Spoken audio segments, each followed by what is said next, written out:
Hi friends, ഞാനിന്ന് നിങ്ങളുമായിട്ട് share ചെയ്യാൻ പോകുന്നത് എല്ലാ വീട്ടമ്മമാർക്കും വളരെ യൂസ്ഫുള്ളായ നല്ല ടിപ്സുകളുമായിട്ടാണ്.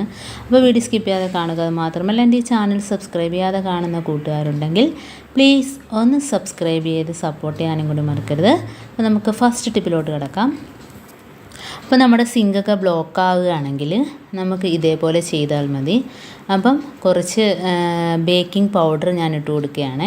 അപ്പോൾ നമ്മൾ രാത്രി ഉറങ്ങുന്നതിന് തൊട്ട് മുമ്പായിട്ട് ഇങ്ങനെ ചെയ്യുകയാണെങ്കിൽ ബ്ലോക്കൊക്കെ മാറിക്കിട്ടും. രാവിലെ ആകുമ്പോഴത്തേന് വെള്ളമൊക്കെ പോകുന്നതിന് ഒരു ബുദ്ധിമുട്ടും കാണത്തില്ല. എന്നിട്ട് കുറച്ച് ചൂടുവെള്ളത്തിനകത്തോട്ട് കുറച്ച് വിനാഗിരി ഒഴിച്ചു കൊടുക്കുക.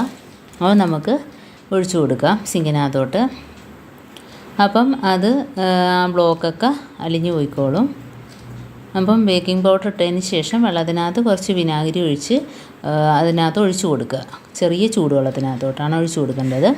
നമുക്ക് അടുത്ത ടിപ്പിലോട്ട് കിടക്കാം. അപ്പോൾ നമ്മൾ കിഴങ്ങൊക്കെ ചീത്തയാകാതിരിക്കാനായിട്ട് വെളുത്തുള്ളി ഇട്ട് കൊടുക്കാറുണ്ട്. എന്നാൽ വെളുത്തുള്ളി ചീത്തയായി പോകും. അതിന് എന്താ ചെയ്യുമെന്നുള്ള ടിപ്പാണ് ഞാൻ കാണിക്കുന്നത്. അപ്പോൾ നമ്മൾ ഇതേപോലെ കിഴങ്ങ് ചീത്തയാകാതിരിക്കാൻ വേണ്ടി ഇട്ട വെളുത്തുള്ളി കണ്ടോ, കുറേ നാളാകുമ്പോഴത്തേന് ഇതേപോലെ കേടായിട്ട് പിന്നെ ഒരു ഉപയോഗവും ഇല്ലാതെ അങ്ങ് ചീത്തയായിപ്പോവും. അപ്പോൾ നമുക്ക് വെളുത്തുള്ളി കേടാകാതെ എങ്ങനെ സൂക്ഷിക്കാം.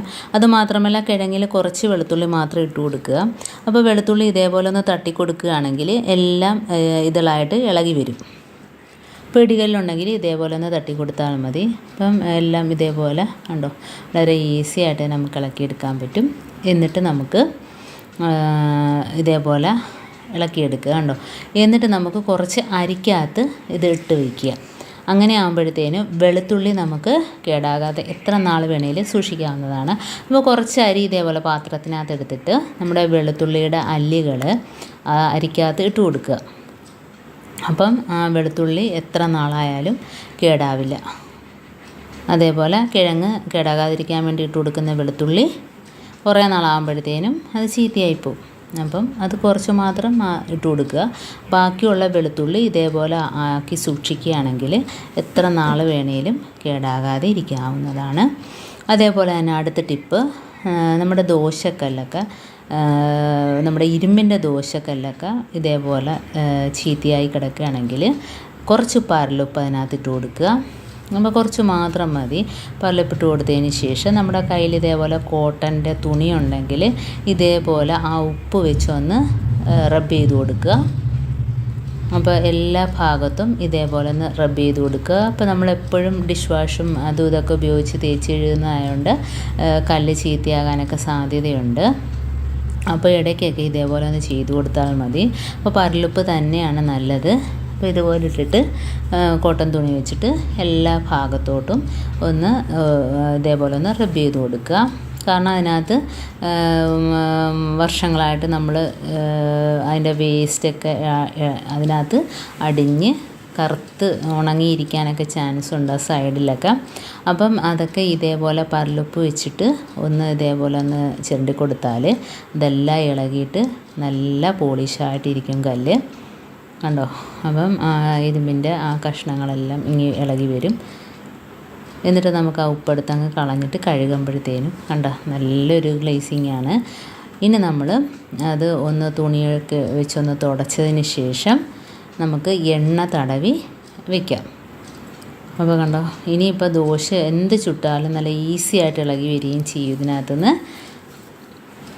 അപ്പോൾ എല്ലാവരുടെ കയ്യിലും ഇതേപോലെ ഇരുമ്പ് ദോശ തവയൊക്കെ ഉണ്ടെങ്കിൽ ഇതേപോലെ ഒന്ന് ചെയ്ത് കൊടുത്താൽ മതി.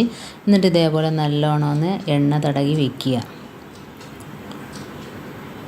അപ്പോൾ നമുക്ക് കാണുമ്പോൾ തന്നെ അറിയാം നല്ല രീതിയിൽ ഇരുമ്പൊക്കെ പോയിട്ട് ഉണ്ടോ, തുരുമ്പിച്ച ഭാഗങ്ങളെല്ലാം നല്ല രീതിയിൽ അതിൻ്റെ കറയും അഴുക്കും എല്ലാം പോയി കിട്ടിയിട്ടുണ്ട്. നല്ല പോളിഷായിട്ട് തോന്നുന്നുണ്ട് കണ്ടോ. നമുക്ക് ദോശയൊക്കെ വളരെ ഈസി ആയിട്ട് നമുക്ക് ചുട്ടെടുക്കാൻ പറ്റും. ഇതേപോലെ തന്നെ നമ്മുടെ ഇരുമ്പ് ചട്ടി, നമ്മൾ എണ്ണയിൽ പൊരിച്ചു കോരുന്ന ഇരുമ്പ് ചട്ടി ഉണ്ടെങ്കിലും ഇതേപോലെ ചെയ്തെടുത്താൽ മതി. അപ്പം അതിനകത്തും കുറച്ച് എണ്ണ ഇതേപോലെ ഒഴിച്ചിട്ടേക്കണം, അല്ലെങ്കിൽ ചട്ടി തുരുമ്പിച്ച് പോകും കണ്ടോ. ഇപ്പം ഞാൻ പൊരിച്ചെടുത്തിട്ട് ബാക്കി എണ്ണ അതിനകത്ത് കുറച്ചിങ്ങനെ ഇട്ടേക്കും. അപ്പോൾ നമ്മൾ ഇനി അടുത്തത് പൊരിക്കാൻ നേരം എണ്ണ കളഞ്ഞിട്ട് നമുക്ക് കഴുകിയെടുത്താൽ മതി. അല്ലെങ്കിൽ ഇതേപോലെ എണ്ണമയം ഇല്ലെങ്കിൽ ഇരുമ്പ് ചട്ടിയൊക്കെ പെട്ടെന്ന് ചീത്തയായി പോകാനൊക്കെ ചാൻസ് ഉണ്ട്. അപ്പം ഇന്നത്തെ എൻ്റെ ടിപ്സ് നിങ്ങൾക്ക് യൂസ്ഫുള്ളായിട്ട് തോന്നിയിട്ടുണ്ടെങ്കിൽ ഒന്ന് ലൈക്ക് ചെയ്യാനും കമൻറ്റ് ചെയ്യാനും സബ്സ്ക്രൈബ് ചെയ്യാനും മറക്കരുത്. അതേപോലെ തന്നെ ബെല്ലൈക്കൻ എനേബിൾ ചെയ്യാനും മറക്കരുത്. എന്നാൽ മാത്രമേ ഞാനിടുന്ന ഓരോ വീഡിയോസും നിങ്ങളുടെ മുമ്പിൽ നോട്ടിഫിക്കേഷനായി എത്തുകയുള്ളൂ. അപ്പം ഇനിയും നല്ല നല്ല ടിപ്സുകളുമായിട്ട് വീണ്ടും കാണാം. അതുവരേക്കും താങ്ക്സ് ഫോർ വാച്ചിങ്.